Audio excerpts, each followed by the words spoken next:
Okay, this is something that is unrelated to business in general, but it is something that is very interesting for you to understand as a general framework of understanding the world.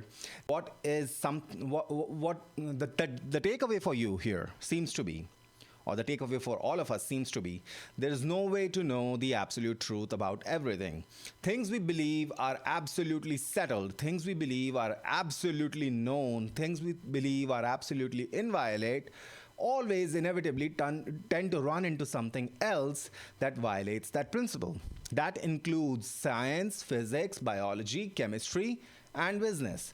Things you know about business and finance, things you believe are absolutely true throughout the universe, throughout the world, things that you believe are axiomatic are probably not as universal as you think, and that is why you need to remain agnostic. We all need to remain agnostic in our respective businesses so that we can adapt to the changes that come along instead of being rigid about sticking to something that no longer works. And that is why I thought this was an interesting piece of news to share with you. Nobody knows what's going to happen in the future. Nobody knows the answers to all questions. That includes your experts, yourself, your friends, your peers, people who have done the things that you want to do, people who have accomplished the things you want to accomplish. They don't know all the answers. They were in the right place at the right time, and things happened miraculously in a lot of cases. And even if there was some strategy, some planning to all their success, the attribution is largely or might largely be inaccurate. And that is something that is a great thought to humble us all, that all we can do is we can set hypotheses and then validate or invalidate them.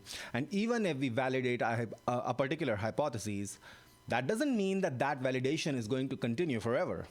Even Newtonian physics breaks down on the quantum scale, or on extremely fast scales when you go to relativistic velocities, right? So if everything breaks down at a particular scale, that everything you know about business, about economics, about finance is tend to be wrong at a particular scale, at a particular level. And just because something worked yesterday doesn't mean it's going to work tomorrow. Just because something got you from, let's say, $500,000 to $5 million, it's not going to take you likely, or it's not likely to take you from $5 million to $50 million.